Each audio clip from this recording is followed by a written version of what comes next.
Dima sari babungonyo, rumbio di rumpun talang. Dima cadiak pagunonyo, panampu hariak gelombang.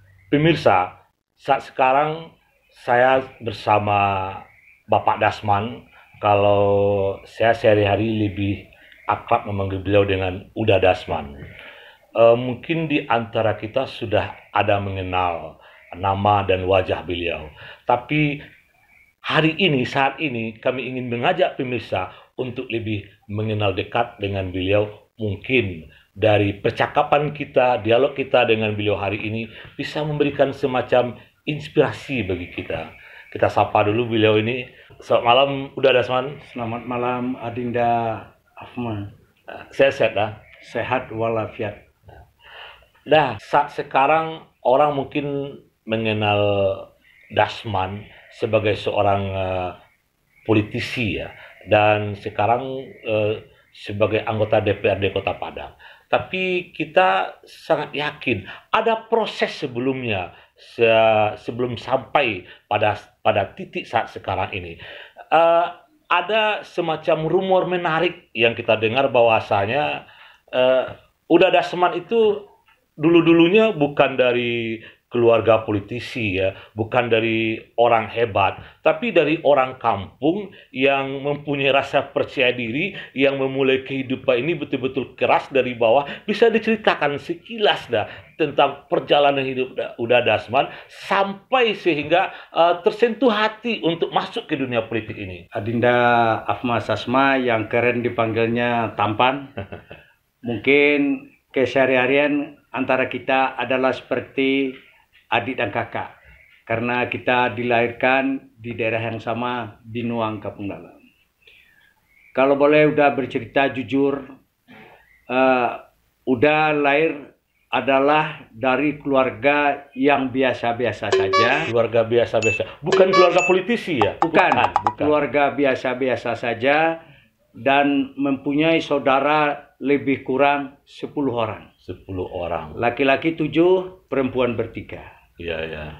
Terus dari awal memang tidak ada niat untuk berpolitik. Tapi dari zaman pemerintahan masih 3 partai yang ada, Golkar, P3, dan PDI. Iya, ya. Kita sudah mulai diajak oleh kader-kader partai untuk bagaimana ikut berpolitik. Tapi karena kita dasarnya dari keluarga yang biasa-biasa saja, itu semua tidak begitu menarik. Kita anggap masih kecil dan juga belum mempunyai kemampuan apa-apa. Uda Dasman, sebelum bergaul dengan orang politik atau sebelum tertarik untuk masuk dunia politik, Uda Dasman kan punya kegiatan-kegiatan rutin sehari-hari yang dapat dikatakan semacam pekerja keras barangkali ya. Bisa diceritakan ini? Sebelum tamat SMA kita sudah mulai mengangkat batu di batang air Kuranji, tepatnya di Kelurahan Binuang Kampung Dalam. Yang kadang-kadang yang membuat kita itu ada memori lah. Misalnya kalau itu jatuhnya pada bulan Ramadan, habis sholat berjemaah di Masjid Istiqlal yang dulu namanya Surau Tabe. Kita sudah menunggu mobil mau memuat batu ke batang air. Itu dalam suasana sesudah sholat subuh. Masih gelap gulita. Artinya habis itu kita mandi dan bisa beristirahat, melakukan ibadah puasa supaya tidak ada gangguan. Jadi sambil sekolah, bekerja juga, walaupun itu berkuli di batang air. Betul. Tapi tetap itu dilakoni. Kemudian kita mendengar juga Uda Dasman juga berjualan atau hidup di pasar. Itu bisa diceritakan gimana situasinya itu? Bisa. Jadi sesudah tamat SMA, kita mulai diajak sama kakak-kakak untuk berjualan, membantu beliau di pasar Bandar Buat. Jualan itu macam-macam, tapi yang spesifiknya kita jualan jengkol. Kita jualan jengkol. Taman SMA. Ya taman SMA. Di Pasar Mandawua itu, saya di samping berjualan, kabarnya Uda Dasman juga mengatur parkir. Apa iya apa enggak nih? Betul. Jadi beberapa tahun sesudah itu kita beralih lagi masuk ke dunia lapangan. Kita mengatur parkir dan juga termasuk mengatur adik-adik kita yang meminta imbalan jasa karena kita menservis orang-orang yang ikut berjualan di Pasar Bandar Buat, dan tugas kita adalah untuk mengamankan mereka-mereka dan juga untuk memberi ruang tempat dia berjualan. Iya.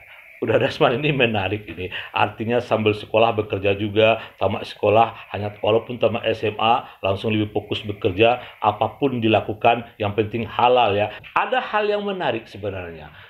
Bagi seorang petarung ya, orang politikus, kadang-kadang memulainya itu 1, 2, belum juga pernah masuk ke legislatif ya. Tapi Uda Dasman sekali mencoba langsung duduk. Bisa diceritakan apa memang sudah pede sebelumnya atau bagaimana ini? Bisa ceritakan ini? Ya, begini Adinda Tampan. Saya yakin waktu itu kita bisa duduk. Karena kita melihat kekompakan kita orang Pau dan khusus orang Binuang. Iya. Dan juga kekompakan saya dengan keluarga, kerabat, Ipa, Bisan, Nubako, dan Nak Pisang. Jadi makanya saya punya keyakinan ini harus kita coba dan ini kita berdoa harus berhasil. Iya. Tapi insya Allah mudah-mudahan 2014 kita maju dengan izin Tuhan, kita dapat duduk di kursi DPRD Kota Padang dari Partai P3 Daerah Pemilihan Pau dan Kuranji. Uda Dasman, ketika seorang politikus sudah memasuki legislatif dan 1 periode mereka sudah menjabat 5 tahun loh, lama. Dan kemudian untuk periode kedua mungkin masyarakat sangat cerdas menilai apakah mereka masih sah ini untuk menjadi wakil kita atau tidak perlu lagi mereka kita pilih untuk jadi wakil kita. Tapi untuk yang kedua kalinya Uda Dasman juga bisa lolos oleh dukungan para pemilih masuk ke legislatif di Kota Padang ini. Apa yang membuat Uda Dasman makin pede? Jujur loh, para legislatif yang ada itu umumnya tamatan sarjana, S1, kadang S2, S3, kadang S-teler ya. Tapi Uda Dasman hanya SMA loh, SMA. Tapi punya rasa percaya diri yang kuat dan malah bisa sampai ke 2 periode.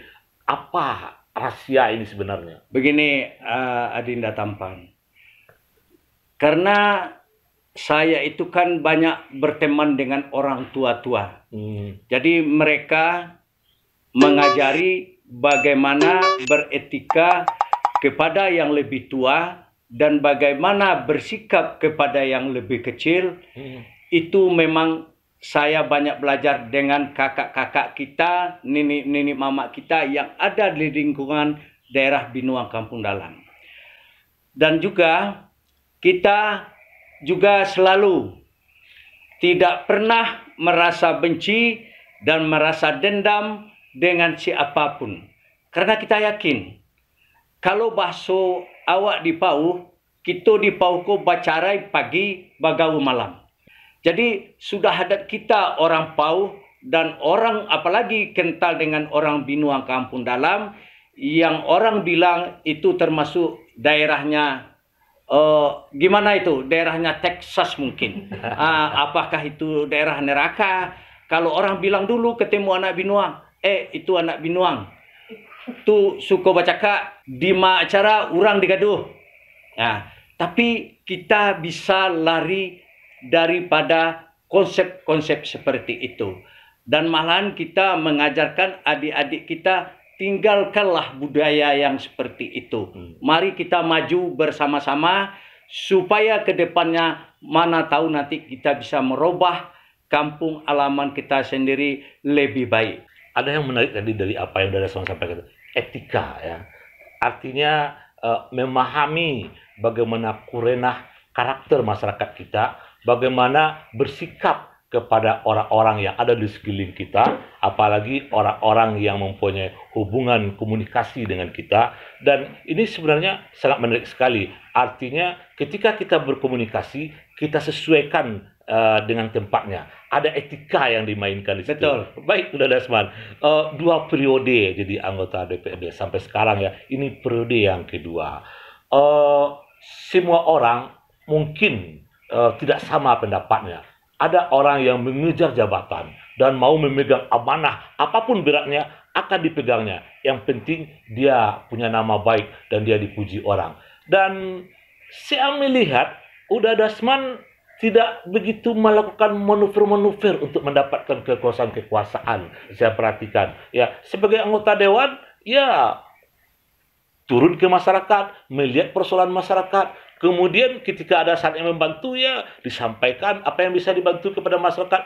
Dan saat sekarang ini saya mendengar dan dibaca di media, dan itu sudah sah. Uda Dasman diberi mandat, diberi kepercayaan, ditunjuk menjadi ketua Partai Persatuan Pembangunan di Kota Padang. Dan ini luar biasa ini. Ini apakah ini merupakan cita-cita awal dari Uda Dasman untuk mendapatkan ini? Kenapa bisa sampai prosesnya menjadi ketua partai ini? Jadi begini Adinda Tampan, kita sederhana aja secara berpikir. Bagi saya untuk menjadi anggota DPRD Kota Padang, apalagi periode kedua, itu sangat luar biasa. Sangat luar biasa dan juga sangat begitu nikmat Tuhan, sangat luar biasa diberikan kepada saya sendiri. Di partai, kita tidak mempunyai ambisi. Tidak mempunyai ambisi untuk mau menjadi ketua atau mau menjadi orang tenar di partai. Tapi yang jelas, kita di partai selalu taat dan patuh kepada pucuk pimpinan kita. Apa yang terpikir oleh Uda Dasman? Sekarang sudah menjadi ketua partai ini. Ya, Kota Padang loh Uda Dasman yang mau dipikirkan gitu. Apa yang terpikir saat sekarang oleh Uda Dasman?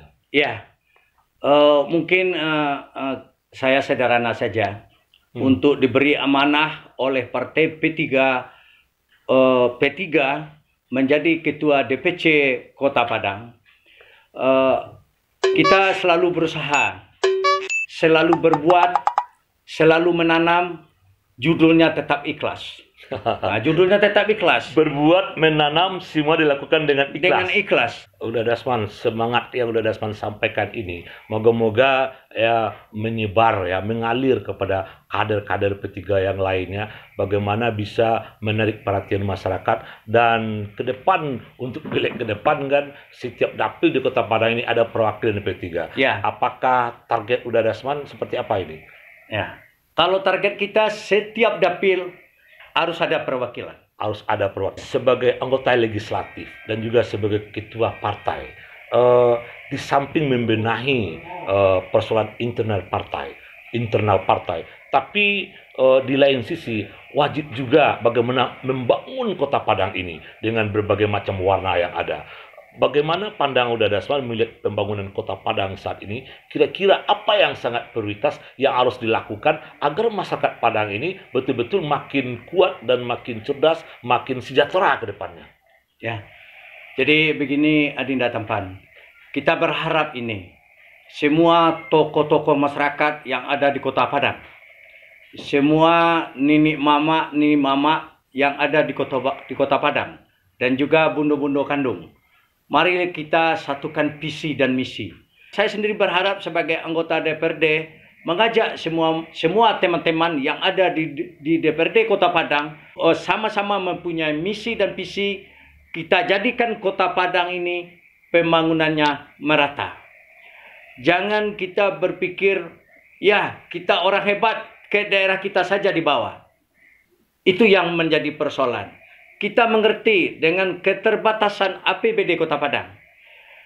Yo bakece orang kue kecil basrabu di sini. Tapi saya berharap kepada pemerintahan, tentu wali kota, apa yang sangat emergensi yang terjadi di daerah Padang pinggir kota itu perlu disikapi dengan baik dan bijaksana, dan dengan ada pergerakan yang bukan pergerakan membuang-buang waktu. Ada contoh, kita di daerah Pauh pinggiran kota, sangat mendesak dalam masalah pendidikan. Pendidikan. Padahal sudah berapa tahun SMP 44 belum juga terrealisasi dengan baik dan benar. Padahal kalau ada keinginan kita yang begitu ikhlas, tentu orang yang mempunyai peranan yang betul-betul bisa memutuskan, tidak ada persoalan yang tidak bisa. Mungkin menyangkut masalah lahan. Undang-undangnya sudah ada mengatur. Kalau untuk kepentingan itu bisa. Jadi mungkin kita berharap juga kepada petinggi-petinggi yang ada di Kota Padang. Mulai dari Bapak Wali Kota, anggota DPRD, Ketua DPRD, dan Kepala Dinas. Marilah kita bangun Kota Padang ini dengan baik dan merata.